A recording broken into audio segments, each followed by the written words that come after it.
अस्सलाम वालेकुम बच्चों। आज हम एक नया लेक्चर बल्कि उसी का रिमेनिंग पार्ट है आयनाइजेशन एनर्जी के तीन फैक्टर्स को हमने डिस्कस कर लिया था। आज जो है दो फैक्टर रह गए थे जो मोस्ट इम्पोर्टेंट है और वो है बच्चों आपका शील्डिंग इफेक्ट। शील्डिंग इफेक्ट मैंने आपको बताया था कि शील्डिंग इफेक्ट का क्या असर होता है आयनाइजेशन एनर्जी पर। देखिए, the repulsion between inner electrons and valence shell electrons is called shielding effect। ये पहले मैं डिस्कस कर चुका था कि देखिए, ये अगर एक न्यूक्लियस है उसके इर्द गिर्द शेल्स हैं, एक शेल, मुख्तलिफ शेल्स हैं और जिस तरह शेल्स बढ़ते जाएंगे, और ये पहले भी मैं डिस्कस कर चुका हूँ लेकिन इंपॉर्टेंट है, बच्चों को समझ नहीं आता इसलिए मैं दोबारा डिस्कस कर रहा हूँ। तो जैसे इस पहले शेल में 2 और फिर 8 इलेक्ट्रॉन ऐसे करके बना दे बेटा, ठीक है, फर्ज करें तो ये एक इलेक्ट्रॉन है, ये न्यूक्लियस रेड वाला न्यूक्लियस है एक्सक्यूज मी। तो ये इसके और इनके दरमियान ये जो इनर इलेक्ट्रॉन है ये एक शील्ड का काम कर रहे हैं। शील्ड का काम करने से मुराद ये है कि ये इस न्यूक्लियस और वैलेंस शेल इलेक्ट्रॉन के दरमियान रिपल्शन करेंगे और ये इनर इलेक्ट्रॉन, तो इसलिए ये जो इलेक्ट्रॉन है ये न्यूक्लियस से इसकी अट्रैक्शन कम हो जाएगी। इस इफेक्ट को क्या कहते हैं? Shielding effect. और हमने पढ़ा कि इस repulsion between inner electrons and valence shell electron is called shielding effect. और ये शील्डिंग इफेक्ट बढ़ेगा, लाजमन बात, अगर शील्डिंग इफेक्ट बढ़ेगा तो उसकी अट्रैक्शन जो है कम होगी। जब अट्रैक्शन कम होगी बच्चों तो आयनाइजेशन एनर्जी भी कम होगी। तो क्या? तो greater the shielding effect, shielding effect जितना ज्यादा होगा, शील्डिंग इफेक्ट जितना ज्यादा होगा, lower will be the value of ionization energy, lower is the value of ionization energy। इसको हम कह सकते हैं कि जैसे आप शील्डिंग इफेक्ट बढ़ता है आयनाइजेशन एनर्जी में कमी आती है। शील्डिंग इफेक्ट किस में बढ़ता है वो हम पर देखा आपने, ग्रुप में बढ़ता है, क्योंकि ग्रुप में शेल्स बढ़ते हैं, शील्डिंग इफेक्ट बढ़ता है, साइज बढ़ता है, आयनाइजेशन एनर्जी कम होती है, अट्रैक्शन जो होती है वो कम हो जाती है उसके से। अब हम चलते हैं बच्चे स्पिन पेयर रिपल्शन। ये एक कॉन्सेप्ट है। सबसे पहले मैं इसको समझाने के लिए आपके यहाँ लेके जाऊंगा। ये आपके पास है बच्चे ये वाला 4s1 और यहाँ पे है 4s2। क्रोमियम की मैंने लिखी इलेक्ट्रॉनिक कन्फिग्रेशन, 24 इसका एटॉमिक नंबर होता है। तो आप ये देखें कि 5 इसके इधर हैं और 1 इसका s ऑर्बिटल में है। इसके भी 5 है लेकिन यहाँ पर कितने 2 हैं। तो पेयर्ड कौन सा है? ये पेयर्ड है, यानी एक ही ऑर्बिट में दो इलेक्ट्रॉन पेयर की शक्ल में एक दूसरे को रिपेल करते हैं।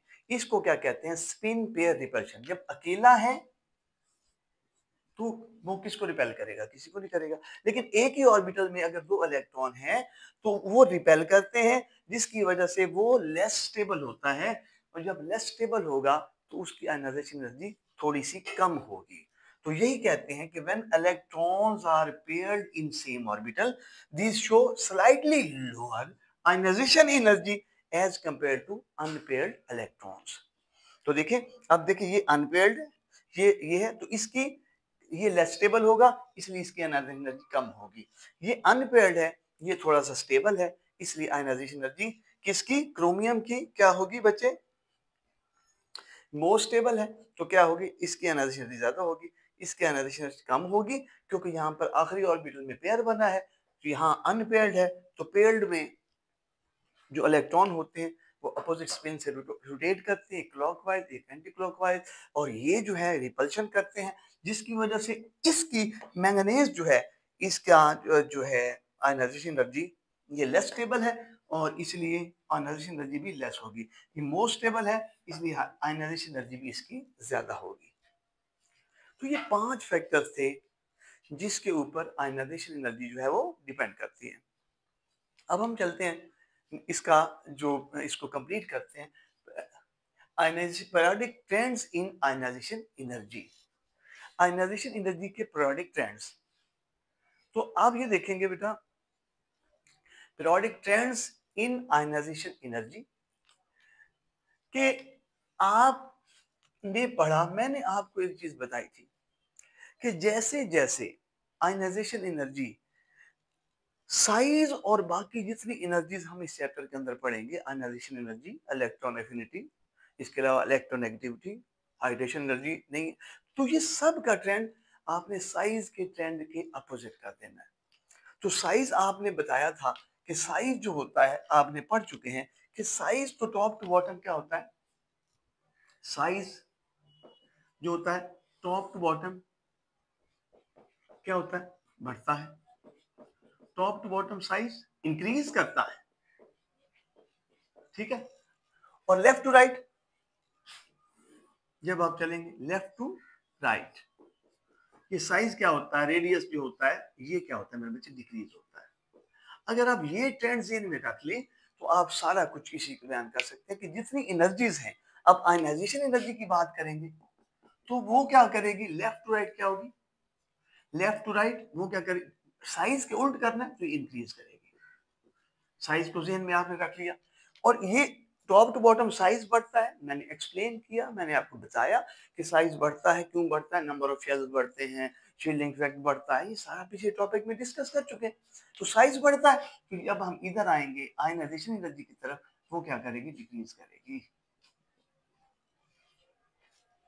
तो क्या हुआ कि वो डिक्रीज करेगी, तो इन यानी सब, अब मैं ये ट्रेंड आपको बता रहा हूं बेटा कि आप ना सिर्फ ये आयनाइजेशन एनर्जी की बात कर लें, आप इलेक्ट्रॉन एफिनिटी की बात कर लें, आप इलेक्ट्रोनेगेटिविटी की बात कर लें, उनका ट्रेंड सेम होगा। जैसे मैंने रेड किया, जो ट्रेंड आयोनाइजेशन एनर्जी का, वही ट्रेंड जो है आपका इलेक्ट्रॉन एफिनिटी का भी है, वही ट्रेंड इलेक्ट्रॉन एक्टिविटी का है। साइज को याद कर ले, टॉप टू बॉटम बढ़ता है, लेफ्ट टू राइट कम होता है, बाकी एनर्जीज को इसका उलट कर दे। और क्यों बढ़ता है, इसको एक्सप्लेन कर चुके हैं, ये फैक्टर्स हैं। क्यों कि जब आप क्या करेंगे कि टॉप टू बॉटम आयनाइजेशन, मैं लिख देता हूं आयनाइजेशन एनर्जी क्या, आयनाइजेशन एनर्जी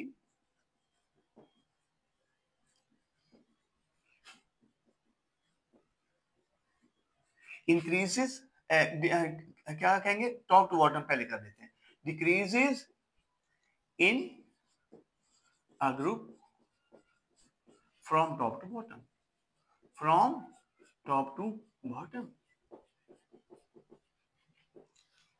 क्यों टॉप टू बॉटम क्यों बढ़ेगी, because atomic size increases, atomic size increase हो रहा है, क्या हो रहा है, एटॉमिक साइज बढ़ रहा है, शील्डिंग इफेक्ट बढ़ रहा है,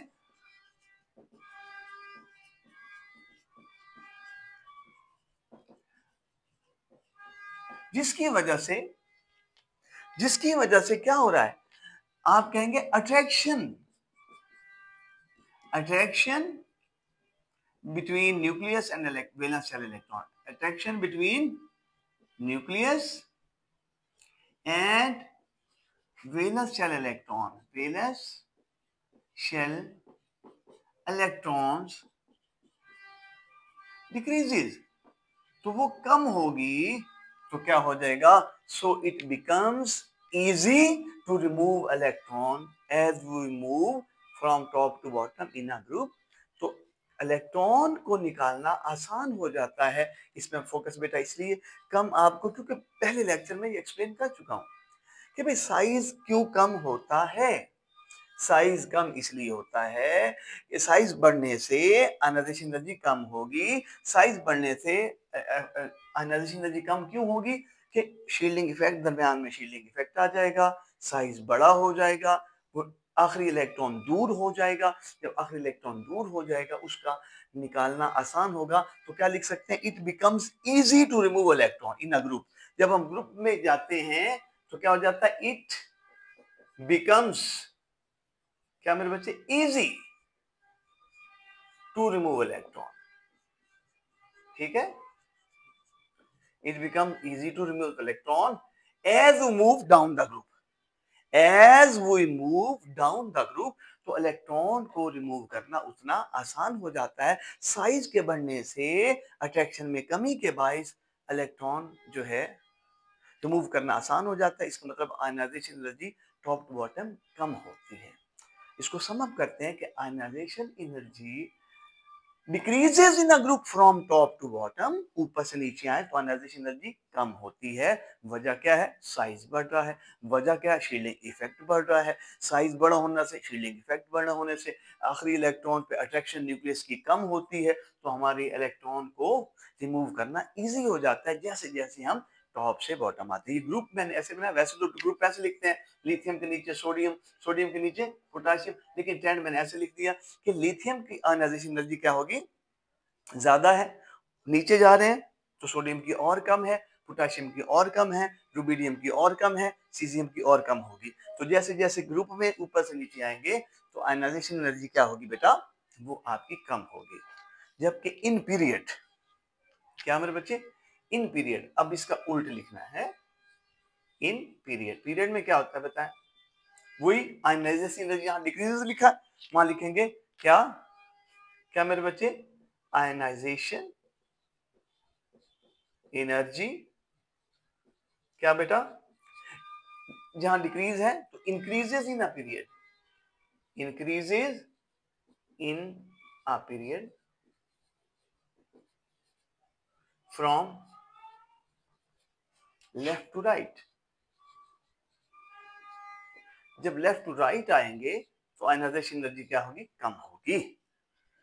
आप पीरियड में जाएं, पीरियड में देखें ऐसे होता है, 3 एटॉमिक नंबर, 4, 5, 6, इसी तरह लिथियम, बेरिलियम और बोरॉन, तो ऐसे ऐसे बल्कि बढ़ रही है। ये देखिए यहाँ, ये लिथियम की ज्यादा थी, सोडियम उससे कम हुआ, पोटेशियम उससे कम हुआ, लेकिन यहाँ ऐसे निशान क्या करते हैं? इससे ज्यादा बेरिलियम की है, बेरिलियम से ज्यादा बोरॉन की है। यानी लेफ्ट टू राइट जब हम चलेंगे तो आयनाइजेशन एनर्जी जो है बच्चों क्या होगी? वो बढ़ेगी।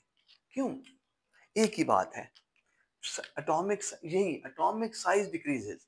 वही बात आपने कह देनी, यहाँ इंक्रीज लिखा है, यहाँ आपने क्या लिख देना है? डिक्रीज। एटॉमिक साइज कम होता है और न्यूक्लियर चार्ज इंक्रीजेस। क्या होता है? Nuclear charge increases. जब न्यूक्लियर चार्ज का टर्म आए ना, आप ये ध्यान में रखें कि आपकी अट्रैक्शन बढ़ रही है। अट्रैक्शन बढ़ने से क्या हो जाता है? यहां लिखा था it becomes easy to remove electron, यहां लिखेंगे it becomes difficult to remove electron. It becomes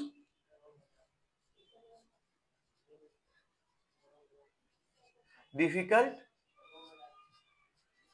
to remove electron. कब, किस में रिमूव करना मुश्किल हो जाता है?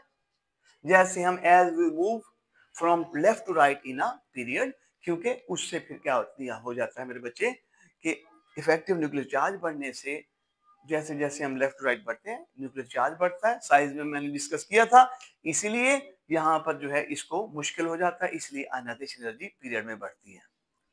तो ये है, आखिर पे सम अप करते हैं कि ग्रुप में आयनाइजेशन एनर्जी कम होती है और पीरियड में बढ़ती है। ग्रुप में कम क्यों होती है, उसकी रीजन पड़ी, इससे क्यों बढ़ती है। इस टॉपिक को आप रिलेट कीजिएगा एटॉमिक साइज वाले टॉपिक से, वहां जो मैंने फैक्टर पढ़ाए हैं वो सेम है। उसके अलावा बच्चों ये चीज ध्यान में रखें कि इलेक्ट्रॉन एफिनिटी, इलेक्ट्रोनेगेटिविटी और बाकी जो एनर्जीज हैं उनका ट्रेंड आयनाइजेशन एनर्जी के ट्रेंड से मिलता है, और इन सब का ट्रेंड किसके उलट है? साइज के ट्रेंड के अपोजिट है। तो आई होप कि आप इस टॉपिक को समझ गए होंगे, और बाकी एनर्जीज के ट्रेंड भी आप इसी तरह लिख सकते हैं। सिर्फ वर्ड चेंज करना है, आयनाइजेशन एनर्जी की जगह पर इलेक्ट्रॉन एफिनिटी या इलेक्ट्रोनेगेटिविटी या वो टर्म आप लिख देंगे, लेकिन ट्रेंड यही होगा बच्चों, सेम यही रख लें। Okay, I hope